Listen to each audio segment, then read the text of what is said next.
কি বন্ধুরা, তোমরা কি শূন্য থেকে কোটিপতি হতে চাও? তাহলে আজকের ভিডিওটি সম্পূর্ণ তোমাদেরই জন্য। ভিডিওটি শেষ পর্যন্ত ধৈর্য সহকারে দেখবে। শূন্য থেকে কোটিপতি হওয়া কি শুধু ভাগ্যের ব্যাপার? না, এটা হচ্ছে লক্ষ্য, অধ্যাবসায়, সঠিক জ্ঞান এবং মাইন্ডসেটের ফল। আজকে আমি তোমাদের বলবো যা শূন্য থেকে তোমাকে নিয়ে যেতে পারে অর্থনৈতিক সাফল্যের চূড়ায়। হয়তো তুমি হতে পারো একজন ছাত্র, চাকরিজীবী, গৃহিণী বা বেকার। আজকের এই ভিডিওটি সম্পূর্ণ তোমাদেরই জন্য। তোমার যাত্রা শুরু হোক আজ এখান থেকে। মনে রাখবে, ধনী হওয়ার প্রথম ধাপ হলো শেখা। তো চলো আজ থেকে আমরা শেখা শুরু করি। 1 নম্বর, মানসিক প্রস্তুতি ও বিশ্বাস। আমি যখন শুরু করি আমার পকেটে ছিল মাত্র 50 টাকা। বন্ধুরা হাসতো, আত্মীয়রা বলতো তোর দ্বারা কিছুই হবে না, কিন্তু আমি জানতাম আমি পারবো। কারণ ওই যে আমি নিজের উপর বিশ্বাস রেখেছিলাম। আমার অবস্থান আজ কোথায় সেটা গুরুত্বপূর্ণ নয়, কাল আমি কোথায় যেতে পারি সেটা আশ্চর্য প্রশ্ন। ধনী হবার প্রথম ধাপ হলো নিজেকে ধনী ভাবতে শেখো।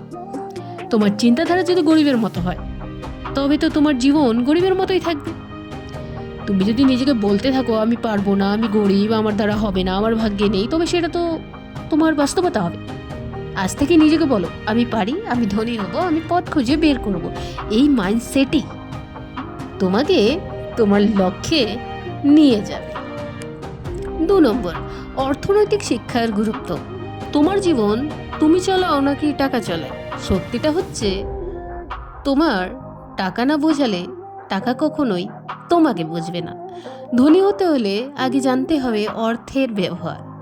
আমি অনেককে দেখেছি মাসে 5,000 আয় করছে, 50,000 আয় করছে, 60,000 খরচা করে। আবার এমনও লোক আছে যে 20,000 আয় করে সঞ্চয় করতে পারে। পার্থক্যটা কোথায় জানেন?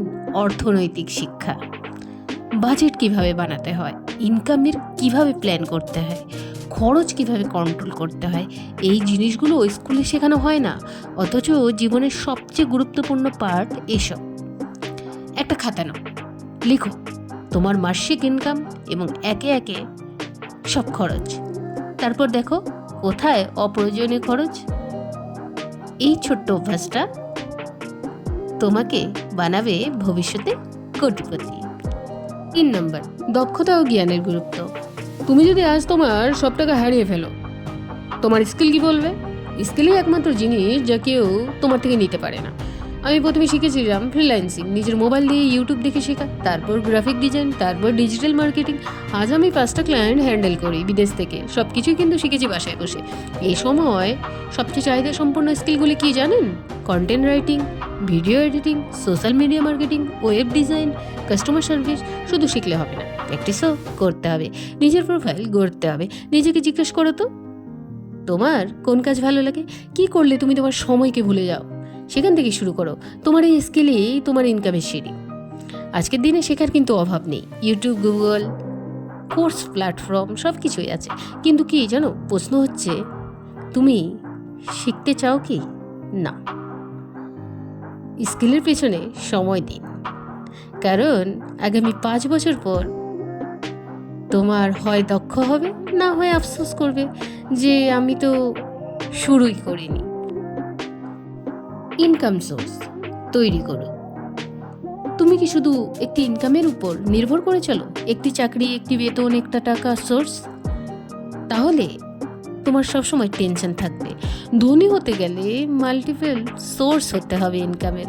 প্রথমে আমি চাকরি করতাম, তারপর ছোট একটা ইউটিউব চ্যানেল খুলি, কিছুদিন পর অনলাইন কোর্স করি, তারপর ফ্রিল্যান্সিং শুরু করি। আজ আমার ইনকাম আসে 5টা আলাদা উৎস থেকে। একটা ইনকাম সোর্স ঝড় এলেই উড়ে যেতে পারে, কিন্তু যদি আপনি নিজের ব্র্যান্ড তৈরি করেন, নিজের স্কিল বিক্রি করতে শেখেন, তবে অর্থ তো আসবে বিভিন্ন উৎস থেকে। এটাই কিন্তু সত্যিকারের নিরাপত্তা। চিন্তা করুন, তোমার গ্রাফিক ডিজাইন শিখে ক্লায়েন্ট নিচ্ছে, সেই অভিজ্ঞতা নিয়ে একটি সোর্স বানাচ্ছে, সেই কোর্স ইউটিউবে প্রমোট করছে, সেখান থেকে অ্যাফিলিয়েট ইনকাম আসছে। এই হলো ইনকামের চেইন। শুরু করো ছোট করে, হোক সেটা online marketing, YouTube, print on demand, freelancing. শুরু করলেই তো শুরু হবে নতুন ভবিষ্যৎ।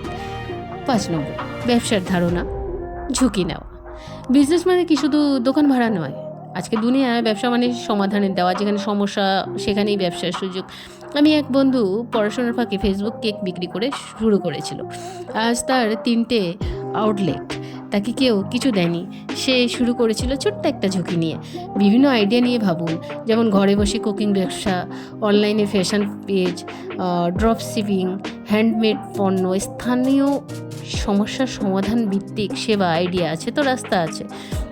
তুমি যদি ভুল করতে না চাও তাহলে কিছু শিখতে পারবে না। ঝুঁকি নাও, কিন্তু হিসেব করে, প্ল্যান করে। ব্যর্থ হতেই পারো, কিন্তু শিখে তারপর উঠে দাঁড়ানো। এইভাবে তো তৈরি হয় সফল উদ্যোক্তা। ভয় পাবে না, কারণ সবচেয়ে বড় ঝুঁকি হলো কোনো ঝুঁকি না নেওয়া। 6 নম্বর, বিনিয়োগ ও সম্পদ গঠন। তুমি সারাদিন কষ্ট করে উপার্জন করছো, কিন্তু সেই অর্থ কি কষ্ট করে তোমার জন্য কাজ করছে?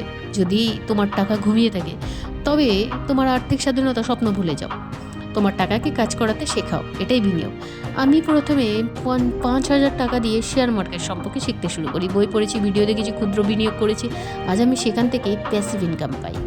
বিনিয়োগ মানে শুধু শেয়ার নয়, সঞ্চয়পত্র, মিউচুয়াল ফান্ড, রিয়েল এস্টেট, সোনা, অনলাইন ব্যবসা, ইনভেস্টমেন্ট, এসব কিছুই তোমার সম্পদ গড়ার পথ। আর তোমার প্রথম লক্ষ্য হওয়া উচিত একটি প্যাসিভ ইনকাম সোর্স করে তোলা। তারপর সেটাকে বড় করো, তারপর আরও নতুন ইনকাম সোর্স তৈরি করো। একদিন দেখবে তুমি ঘুমিয়ে আছো আর টাকা তোমার জন্য কাজ করছে। 7 নম্বর, সময় ব্যবস্থাপনা ও অধ্যাবসায়। সবার দিনই 24 ঘন্টা, কিন্তু কেউ সেই 24 ঘন্টার লক্ষ্যে পৌঁছে যায়, কেউ শুধুই অভিযোগ করে সময় পার করে। সফলতা আসে সেই মানুষের কাছে যারা সময়কে নিজের মতো ব্যবহার করতে পারে। আমি আগে সারাদিন ফেসবুক, ইউটিউব, সিরিজ এসব নিয়ে থাকতাম, কিন্তু একটা সময় সিদ্ধান্ত নিই রোজ 3 ঘন্টা নিজেকে ইনভেস্ট করব। শুরুতে কষ্ট হতো, কিন্তু 1 মাসের মধ্যে ফল পাওয়া শুরু করলাম। একটি রুটিন তৈরি করুন, রোজ অন্তত 2 ঘন্টা সময় দিন শেখার জন্য, 1 ঘন্টা সময় দিন অনুশীলনে, আর 1 ঘন্টা সময় দিন ইনকাম সোর্স করার পিছনে। সময় যদি সঠিকভাবে কাজে লাগাতে পারেন, তবে গরিব থেকে গড়ে উঠতে পারবেন ভবিষ্যতের মিলিনিয়ার। আর স্মার্টফোনকে সময় খাওয়ার যন্ত্র না বানিয়ে এটিকে ইনকামের যন্ত্রে পরিণত করো। তোমার সময় তোমার সবচেয়ে বড় সম্পদ। 8 নম্বর, মাইন্ডসেট ও পরিবেশ। তুমি হয়তো সব কিছু ঠিকঠাক করছো, কিন্তু চারপাশের মানুষ যদি তোমাকে কেবল নিচে নামায়, তবে সেই টান থেকে বের হতে না পারলে তুমি কখনো উপরে উঠতে পারবে না। আমি যখন বিজনেস শুরু করি, আমার বন্ধুরা বলতো তুই পারবি না, এগুলো বড় লোকদের কাজ। তখন বুঝেছিলাম আমার গ্রোথ থেমে যাচ্ছে শুধু তাদের কথায় প্রভাবিত হয়ে। পরিবেশ বদলান, এমন মানুষের সঙ্গে সময় কাটান যারা আপনার স্বপ্নকে সম্মান করে, উৎসাহ দেয়। ফেসবুক, ইউটিউবে আপনি চাইলে একটি পজিটিভ পরিবেশও তৈরি করতে পারেন সঠিক কন্টেন্ট অনুসারে। আর তোমার মাইন্ডসেট যদি বিজয়ের মতো না হয়, তুমি যে কোনো সুযোগ ব্যর্থতায় পরিণত করবে। নিজেকে বলো, আমি শেখার জন্য তৈরি, আমি ব্যর্থ হতে পারি, কিন্তু থামবো না, আমি কোটিপতি হতেই জন্মেছি। 9 নম্বর, ব্যর্থতাও ফিরে আসার গল্প। সব কোটিপতির গল্পে শুরু হয় একটা ব্যর্থতা দিয়ে। সেটা হতে পারে দরিদ্র, চাকরি না থাকা, ব্যবসায় ক্ষতি, কিন্তু তারা থামেনি। আমি 3বার ব্যবসায় ক্ষতিতে পড়েছি, বন্ধুদের কাছ থেকে টাকা ধার করে আবার উঠে দাঁড়িয়েছি। 4বার নিজেই নিজের বিজনেস দাঁড় করিয়েছি।